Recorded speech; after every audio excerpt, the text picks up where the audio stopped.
Halo, selamat datang kembali di Football Talk. Hari ini saya pengen bahas UCL preview, oke? Ya, gua apa ya?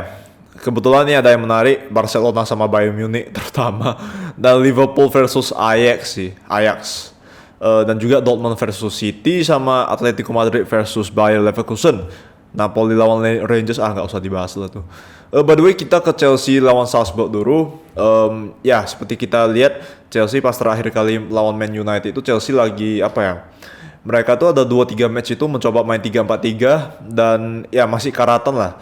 Tapi 3-4-3 di bawah Graham Potter itu sangat berbeda dengan 3-4-3-nya Tuchel. Jadi ya bedanya itu apa ya? Mereka mainnya lebih kenceng, tempo lebih kenceng, lebih sangat apa ya? Sangat attacking, sangat high risk.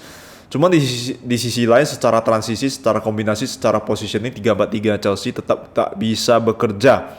Dan dari dulu gue sebenarnya dari dulu lebih suka Chelsea main pakai 4BN karena itu adalah apa ya, itu baru bisa mengeluarkan potensi terbaik dari, bukan potensi sih apa ya, skill dari pemainnya lebih banyak lagi. Karena lu kalau main dengan 4 back lu bisa dengan apa ya, lu nggak perlu hanya apa ya, kalau 3-4-3 kan tiap posisi pemainnya udah kaku banget, kayak udah fix kayak gini, kayak tinggal tentang gitu kan. Tapi secara penetrasi agak susah kalau 3-4-3 untuk Chelsea menurut gua. Tapi kalau sedangkan lu main dengan 4-3-3 atau 4-2-3-1 dengan Chelsea, pergerakan antar pemain itu lebih lancar, lebih enak, spesial lebih banyak. Seperti wingback yang bisa ke atas. Kalau 3-4-3 kan kayak wingback atas bawah gitu kan. Sama 3 pemain depan dan 3 pemain belakang itu agak sedikit stagnan.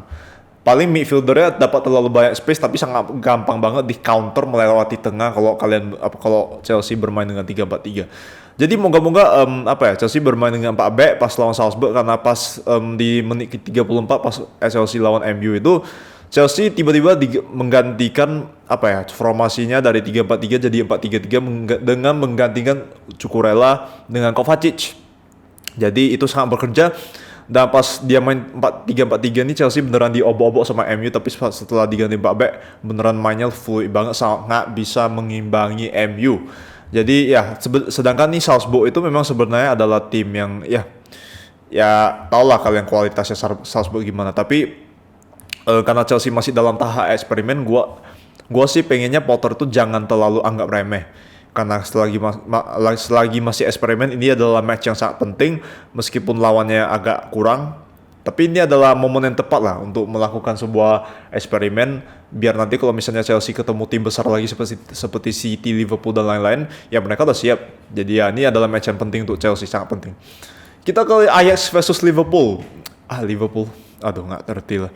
Liverpool itu baru kalah sama Nottingham Forest 1-0 dan Liverpool tuh mainnya super jelek. Itu adalah permainan mereka yang terjelek di musim ini, bahkan lebih jelek dah. Kurasa bahkan paling jelek di sepanjang karirnya klub ya. Lu lawan Nottingham Forest itu bahkan passing aja nggak bisa, shooting aja nggak bisa, build up aja nggak bisa, tapi bisa kalah 1-0. Gue nggak ngerti lah sebagai fansnya asli. Jadi sedangkan mereka lawan Ajax yang juga lagi terseok-seok di Liga Belanda tuh, mereka lagi mereka kan ditinggal oleh pelatih Erik ten Hag, sekarang dipegang oleh Schreuder. Gue lupa nama depannya siapa. Dipegang oleh Schreuder, strikernya jadi Mohamed Kudus, dan lumayan berbeda formasi dan line up-nya daripada yang tahun lalu, karena juga mereka ditinggali oleh banyak pemain seperti Mazraoui, Gravenberch, sama siapa lagi ya, Lisandro Martinez, dan banyak sekali pemain-pemain lainnya yang penting lah Ajax. Jadi mereka lagi tahap terseok-seok, lagi tahap pembangunan kembali lah, karena terlalu banyak pemain intinya dijual juga. Sedangkan Liverpool ini mereka nggak boleh melakukan kesalahan seperti melawan Forest lagi, karena ini adalah Champions League. Champions League itu adalah turnamen. Memang seperti aku bilang, gue lebih suka permainan cantik atau apa gitu kan, karena permainan cantik bakalan menjamin konsistensi tiap tim. Tapi untuk turnamen yang paling penting itu menang tuh sekarang. Jadi kalau misalnya Liverpool yang keadaannya lagi terseok-seok, kalau mungkin mereka bakalan ugly win lawan AS, gua nggak apa-apa. Yang penting tuh win dulu untuk UCL, karena ini sangat penting kayak untuk Liverpool. Jadi moga-moga harusnya Liverpool bisa menang ini sih, karena Liverpool itu punya mental juara yang sangat tinggi.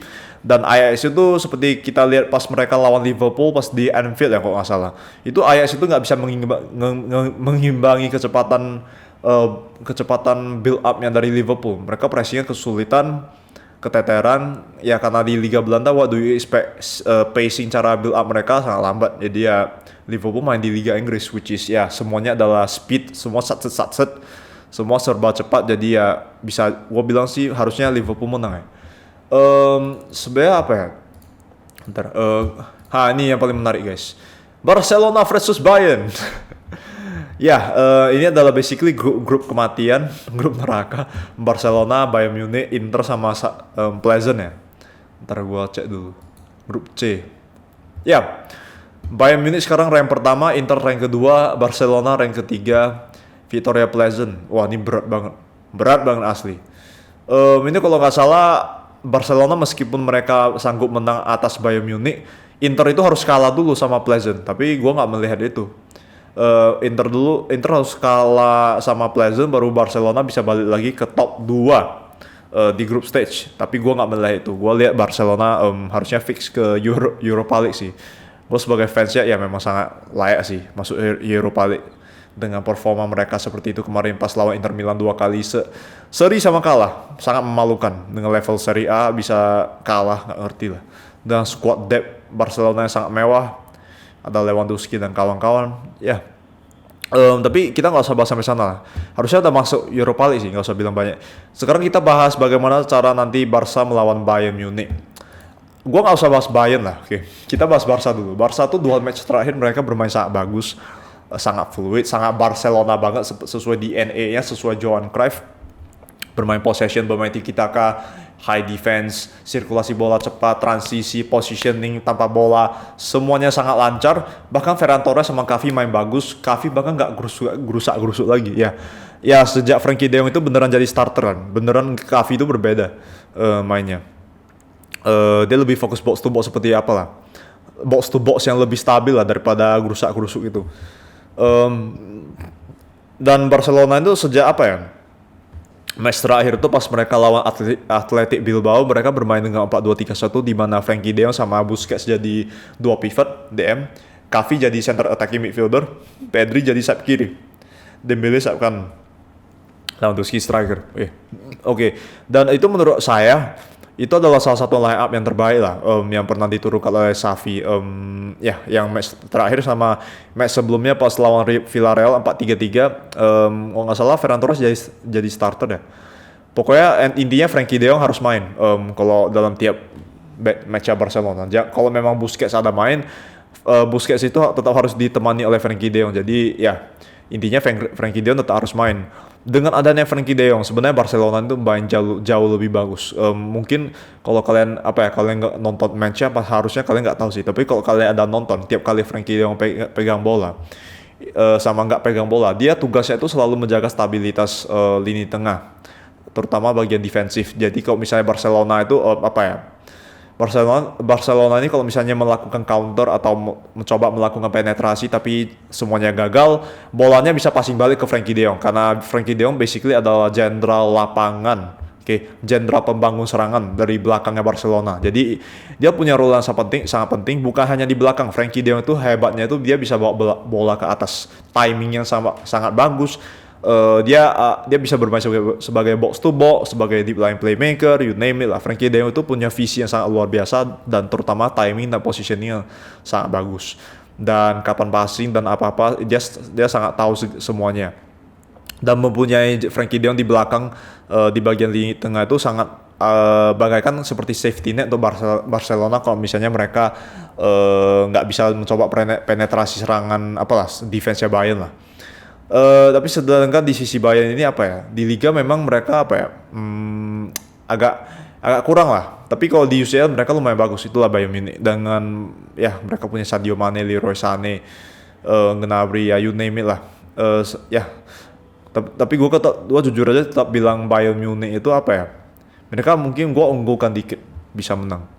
Barcelona ini sebenarnya soalnya kenapa gue bilang gue unggulkan Bayern, karena Barcelona ini selama ini kalau mereka menang dan bermain bagus, itu mereka melawan tim yang sangat nggak melawan, sangat main defensif banget, sangat main parkir bis seperti Athletic Bilbao, seperti Villarreal.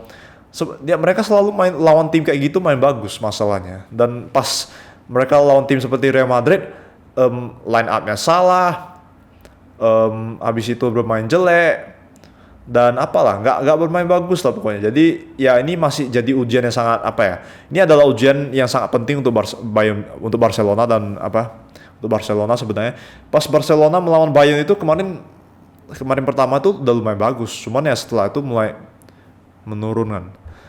Jadi moga-moga Barcelona pas lawan Bayern ini mereka tetap mempertahankan sistem tiki-takanya, terutama main 4-2-3-1. Kalau misalnya mereka si Xavi tetap mau mainkan Busquets keras kepala, kalau nggak mainkan Busquets, gue sarankan si Xavi main Frenkie de Jong sebagai DM dan Pedri dan Kessie sebagai attacking midfielder di tengah. Itu sebenarnya adalah line up yang paling bagus lah untuk Barca sekarang, untuk lawan tim siapapun sebenarnya. Jadi gua nggak bisa bilang banyak karena gua nggak bisa prediksi karena Xavi pelatihnya. Jadi kita tunggu aja ke match berikutnya. Maksudnya nanti sampai matchnya udah lewat baru gua bahas. Oke, coba kita lihat lagi ada match apa ya. Oh ada Dortmund sama City. Harusnya City menang sih, nggak usah bilang lagi. Gua paling males bahas soal City. Soalnya ya mereka lawan siapapun itu tetap mainnya sama, tetap konsisten karena mereka tuh punya kedalaman squad yang sangat luar biasa. Jadi kalau ada 1-2 pemainnya main jelek ya udah langsung diganti aja. Itu sangat memotivasi pemain yang kena bench itu bermain lebih bagus lagi kalau misalnya mereka jadi starter. Jadi ya itulah Real Madrid versus Leipzig. Ya harusnya Real Madrid menang sih. Mereka ada Benzema. Selama Benzema sama Modric main, Leipzig itu harusnya kalah lah. AC Milan lawan Dinamo Zagreb harusnya Milan menang juga. Karena AC Milan itu adalah tipikal tim yang mereka nggak punya apa-apa selain modal fighting spirit, main modal Spartan apa ya. Harusnya Milan menang sih. Juventus versus Benfica, ya Juventus versus Benfica ya gimana ya. Ini alergi itu beneran calon dipecat sih, jujur aja. Karena dia beneran apa ya, miskin taktik. Dan tiap kali taktiknya itu kayak gimana ya. Kalau misalnya di awal-awal permainan baru mulai kan, Juventus itu main nyerang. Tapi setelah itu kan, kalau udah dapat 1 gol mereka parkir bis. Harusnya feeling gua ya, bisa seri sih Juventus Benfica. Bahkan Benfica bisa menang atas Juventus. Karena memang menyedihkannya itu Juventus. PSG lawan Maccabi Haifa ya, PSG lah. Bentar, coba kita lihat lagi. Ada lagi nggak? Thursday. AS Napoli udah aku bahas. Barcelona. Atletico Madrid versus Bayer Leverkusen.